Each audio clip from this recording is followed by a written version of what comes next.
Welcome, everyone, to the Smart Connector podcast with Paul Shotton. Welcome, Paul. Thank you very much. I'm very pleased to be here, Jane. So Paul is a consultant, a speaker, a former investment banker, and author of Doomed to Fail, which talks about resilience in challenging times and a lot of very interesting stuff about government, politics, systems, and why things don't work always as we'd like them to. So, Paul, you're based in New York, aren't you? That's right, yes. Yeah, even though you're a Brit. I'm a Brit originally, but I've been there for nearly 20 years, yeah. Yep, exactly. So before we get into it, Paul, tell us a bit about your background.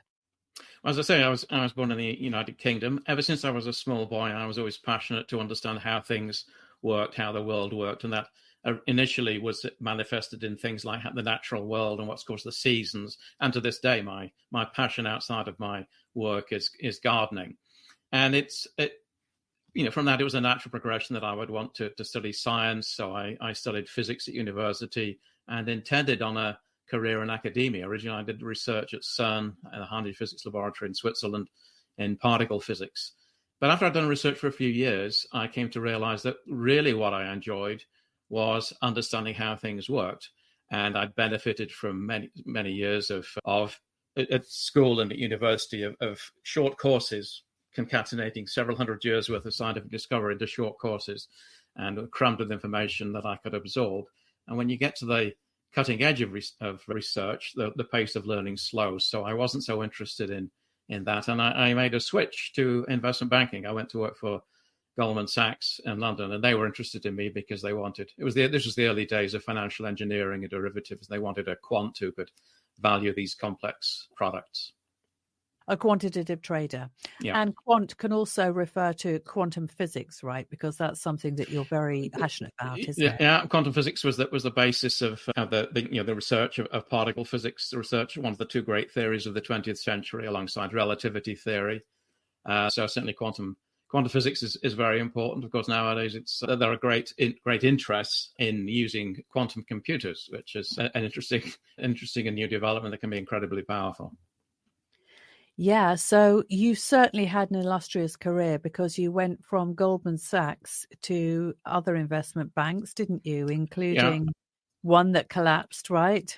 Yeah, the role that brought me from London to New York was Lehman Brothers. And I came here in 2004 to be global head of market risk at Lehman. And I was, living the life. I had a great role at a great bank until, of course, disaster struck in 2008, started in 2007, 2008. And Lehman, unfortunately, failed at that time, which was, it was completely devastating, obviously, to everybody who worked at the firm and caused a tremendous amount of stress to the global economy. Yes, certainly. I mean, Lehman Brothers weren't the only bank that failed around that time, were they? But it was certainly a very high-profile case, wasn't it? It was probably the biggest bankruptcy in the United States, certainly, and a very high-profile case, and it's still referred to this day. Whereas in the banks that failed in the UK, for example, Northern Rock, the Building Society, and Halifax, and so on, were much smaller operations, but no less impactful in terms of the local economy there. Yes, exactly. So we're going to talk about the banking system. That's one of the things we're going to go into today. Mm-hmm. But let's actually talk about your book, Doomed to Fail, Paul. So you've got a copy, haven't you? So do you want to hold that up? I do indeed. This is the book, Doomed to Fail. So it actually exists. It's not just a figment of mine or Jane's imagination. So it's a real book. Yes, exactly. So tell us about Doomed to Fail. What's it all about and what inspired you to write it? Well, in recent years, there's been increasing loss of faith in democracy and capitalism to deliver fair outcomes for people. It's easy to see why that is. An increasing wealth disparity. We talked a little bit about the global financial crisis when Lehman failed. That was certainly part of that, as was globalization and the hollowing out of the middle classes. But that's brought about increasing discontent. Surveys done by the likes of Cambridge University and the Economist Intelligence Unit show that people are losing faith. And that's a tragedy because in all of the hundreds of thousands of years of life on Earth, for the vast majority of that time, but everything until the last 150 years, essentially, life for everybody was nasty, brutish, and short. all the progress has occurred very recently thanks to the scientific enlightenment supported by the twin elements of liberal democracy and capitalism. So the fact that we might be thinking, or people might be thinking of jettisoning democracy is as a tragedy. So I wrote the book really as a warning and a call to action to defend democracy and capitalism.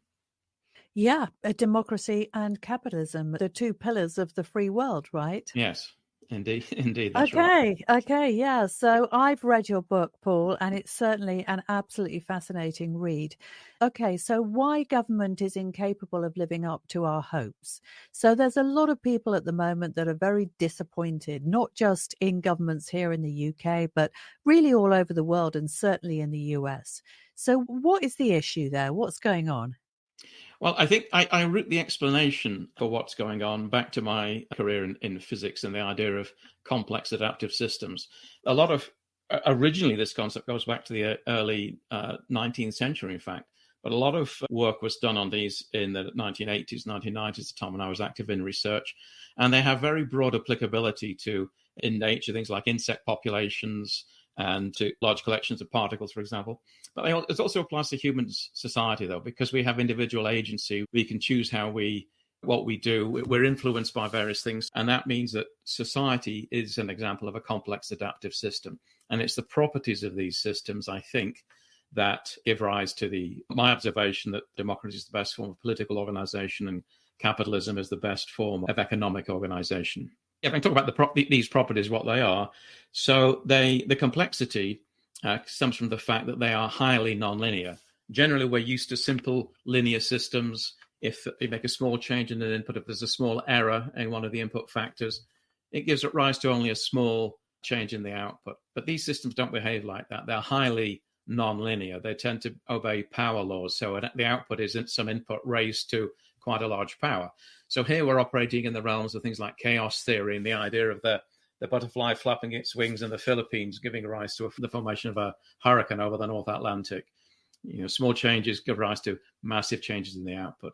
Another element of them is that they're deeply interconnected. Different components of the system have deep interconnections with one another, and that, combined with this nonlinearity, means that classic techniques of dealing with complicated problems, breaking them down into their components and then getting experts to solve each component and then reconstitute the whole, that simply doesn't work. You have to look at the whole thing as a single unit, not just the components, and that makes them very hard to deal with because experts tend to be expert in a relatively narrow field of expertise. And then the final element is their adaptivity, the fact that because of endogenous changes or changes within the system, the way that other people in this case are behaving, as well as external changes in laws, changes in regulations, mean that the system changes to react to these shocks, these external changes or internal changes. And these adaptations are essentially random. They're completely unpredictable. And this combination of the nonlinearity, the deep interconnections, the adaptivity is fundamentally the reason why the future is unknowable. And that, I think, is the essence of the reason why democracy is best. It's because we're asking our political leaders to make policy, to determine, make laws and make decisions in the backdrop of this situation in which things are fundamentally unknowable. Now, politicians may be very, very smart. They may get lucky for a while, make a few good decisions. Political power is very seductive. So as long as they're making good decisions and they get re-elected, they will remain in power. But eventually there'll be an accumulation of mistakes or things which, with hindsight, turn out to have been mistakes. And at that point, we want to change the policy, certainly. And it's not credible for a politician to say, oh, that policy I've espoused for the last 5 years, no, I'm sorry, it was wrong. It didn't work. We need to change that. It wouldn't be credible for a politician to do that. So we want to change the policy, we have to change the politician. And this is the reason why democracy, I think, is the best. It's because democracy gives us regular elections. It's a peaceful means of removing one set of failed politicians from power and bringing a new set of politicians into power and society that can then take a new direction. In contrast to that, in an autocracy, the leaders make mistakes just the same as they do in a democracy, but they're without a peaceful means of removing them from power. they tend to double down on their mistakes and they repress sections of their population in order to win favor with other parts of the population, other larger parts of the population, which is what Xi Jinping in China does with the Uyghurs in Western China. And they tend to wage war on their neighbors, as Vladimir Putin in Russia is doing with Ukraine, as a means of drumming up, the rally around the flag effect and drumming up support domestically. So autocracies are much more likely to lead to war. They're much more likely to start wars. Doesn't mean that say that democracies won't engage in wars and bad acts too. They will, but they're much less likely to do so. And the freedom offered in a democracy is much better. And as I say, I think it's rooted in this fact that society is as an example of this complex adaptive system. So understanding that society is made up of a complex adaptive system that is constantly changing and that it's very random and unpredictable, and that essentially what you're saying is that plans, it doesn't matter how good they are, strategies, plans or whatever, you cannot build certainty into the outcome, right? So we can know far less than we would like to, and often we think to. We need to be far more humble. And it's an important lesson for people in business, I think, is you can have a beautiful theory, but as the biologist Thomas Huxley said, there's nothing more sad than the destruction of a beautiful theory by an ugly fact. And it behoves us all to rely on the experimental method, to try things out and see how they work. You need to get feedback from your experiments and see what's working and what doesn't, rather than just go gung-ho into some grand idea that you might have on that, because you're likely to be, your expectations are likely to fall, or the outcome is likely to fall well short of your expectations. Okay, so I mean, that's very interesting to understand. And what is the practical consequence, for example, for governments, for people who influence economic policy, for business people? Why is this knowledge useful for them? Well, when you understand that this is the kind of environment in which you're operating, I think it helps you to be more humble, to recognize your limitations. I mean, the kind of people who rise to power in political frameworks, indeed in business, they tend to be very, very egotistical. They tend to be very, very sure of themselves. It's part of the confidence that you need to get yourself elected or to get yourself hired into a position as a chief executive or whatever it is. Yeah. But humility, it behoves everyone to have a degree of humility and to realize that what you can know is far less than you would like.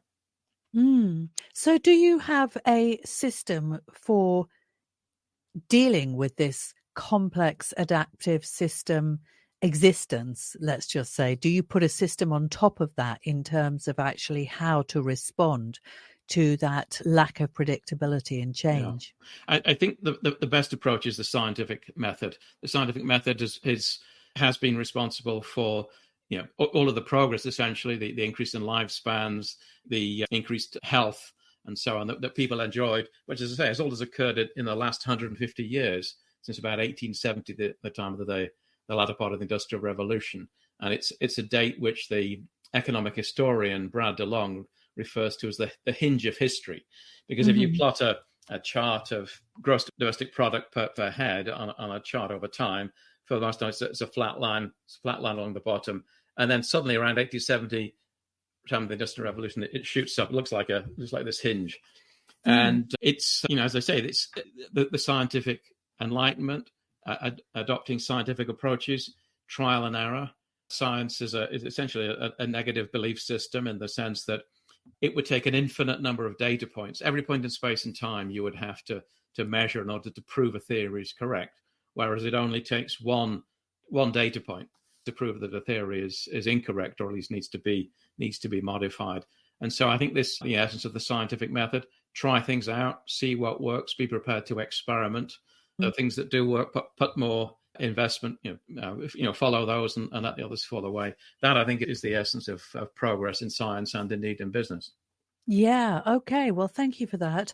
So let's talk about the Federal Reserve now, because you do talk about that quite a lot in your book, don't you, Paul? Yes. So you write about the Federal Reserve's role in managing monetary policy and in regulating the banks. So what has this got to do with democracy and capitalism? I mean, central banks for for several years now, for many, many years, since the Central Bank of New Zealand was the first bank to be given responsibility for the independent management of monetary policy, independent meaning independent of political interference.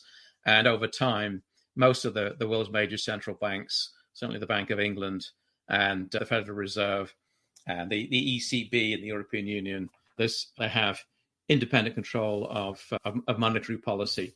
And they're usually charged with several things. The Federal Reserve in the United States is charged with what's referred to as the dual mandate of maintaining full employment consistent with low and moderate inflation. And they define low and moderate to be this 2% threshold. Many central banks have adopted a 2% threshold for that.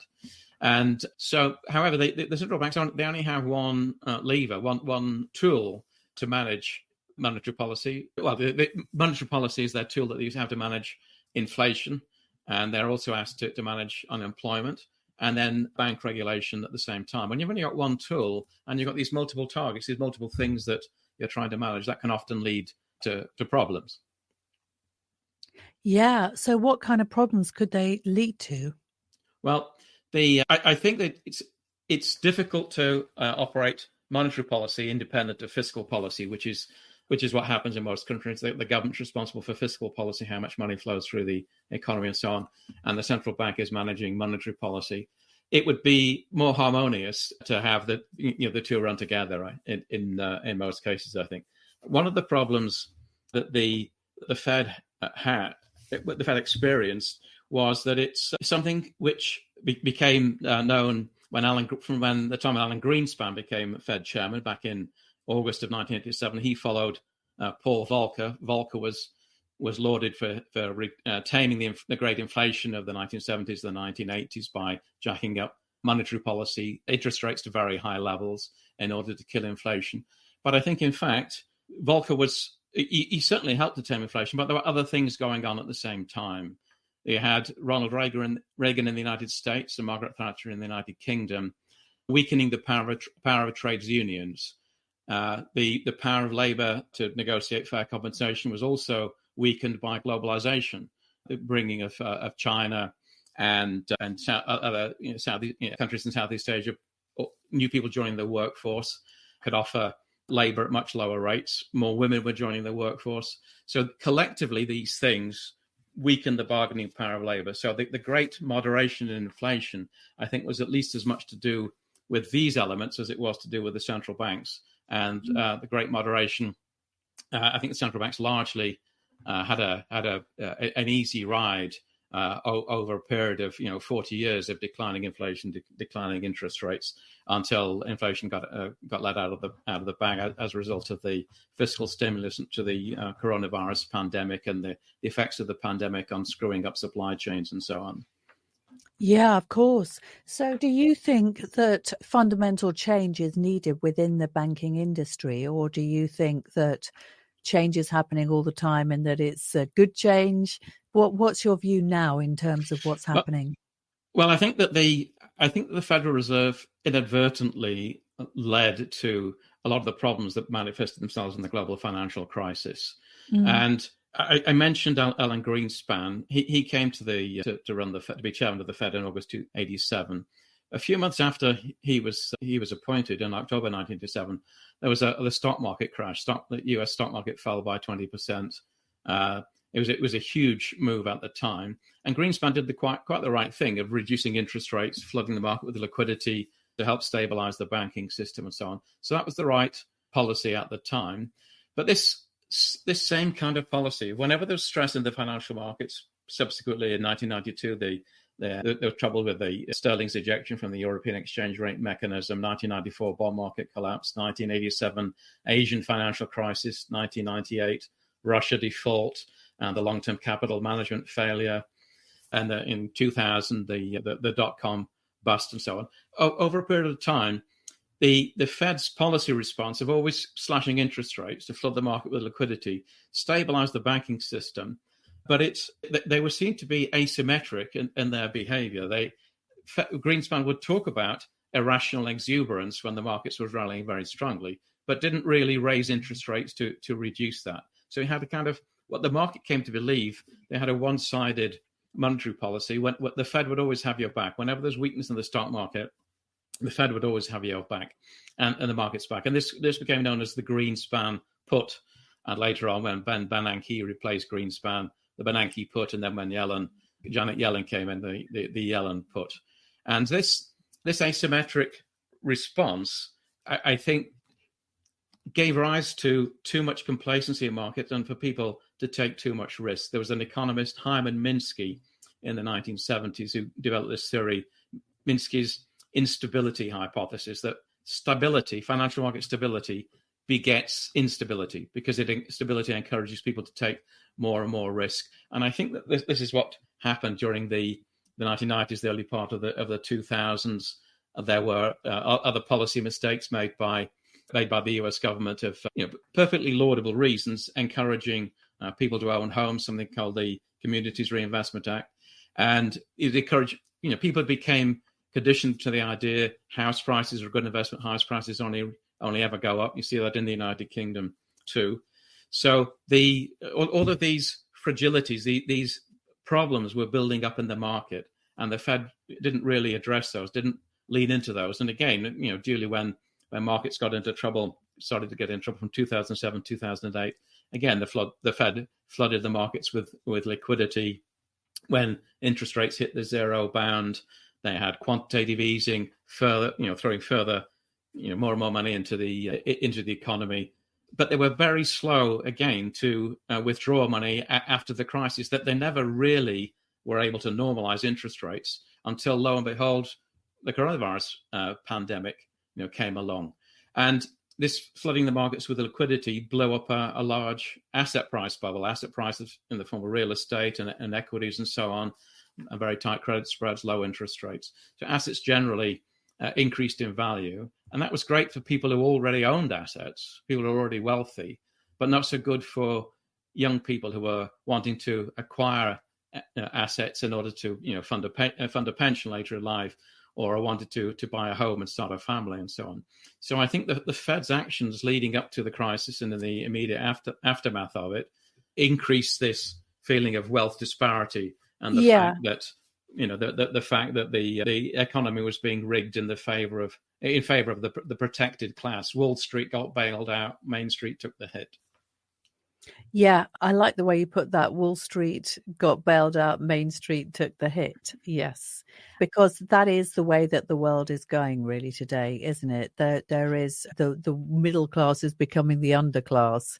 It seems to be like that, Yeah, which is obviously it's very depressing thought really for most people who are not wealthy in the wealthy minority. So what can your average person do then? Anybody that's kind of listening and they'll be thinking, the banking system is rigged against us and doomed to fail, and that there's nothing really I can do as the little guy. What would be your response to that, Paul? Well, I think people should take part in elections. Young people tend to be much less vociferous. They tend to not vote in elections as much as the older people do, and they're turning their back on democracy. I think that's a big mistake.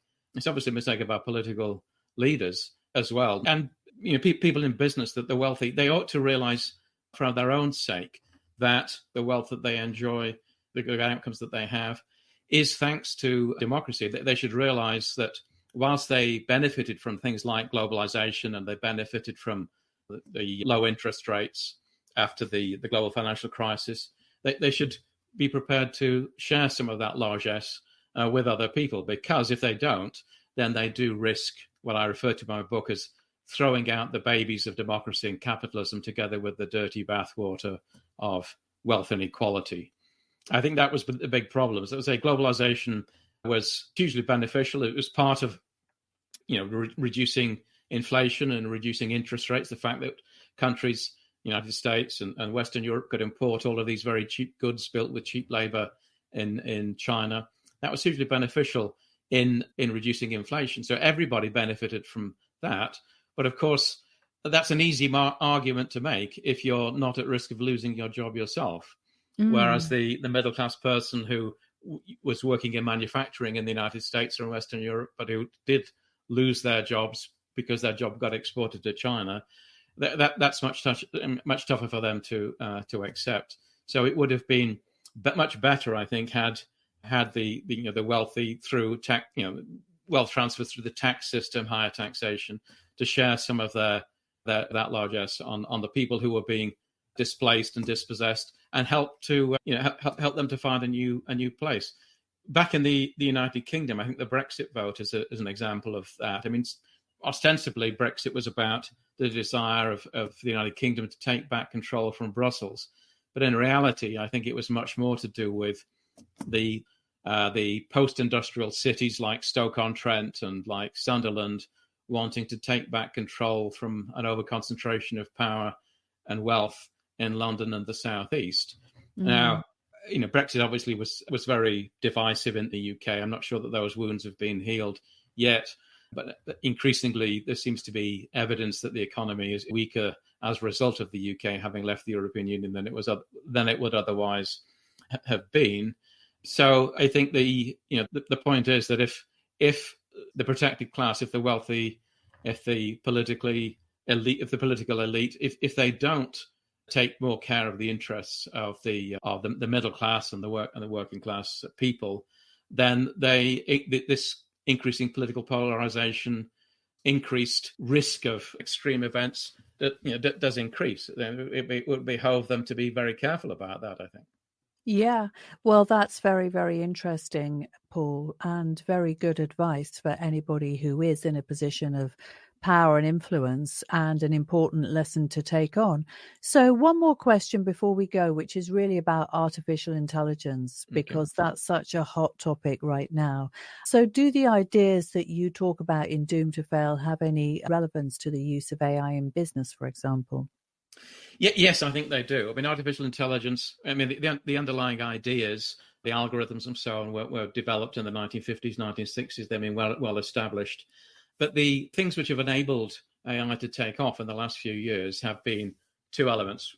One, massive amounts of computing power, relatively cheap computing power through the cloud, and the other is huge amounts of data. There are sensors everywhere. There's far more data available, and through the internet, far more data about people's behavior. So now, with the power and the data, these algorithms are able to put to work, and they are incredibly powerful. They will going to be extremely useful. Now, as with any technology, there will be downside. There will be risks as too, in the same way that with a simple tool like a kitchen knife that you use to prepare vegetables and meat for your dinner could be used to stab somebody. We're not going to ban knives because of that. You ban the idea. You ban the idea of stabbing somebody. You ban the idea of killing somebody. But you keep the technology because of the beneficial effects that they can have. So I think the same approach should be taken with artificial intelligence.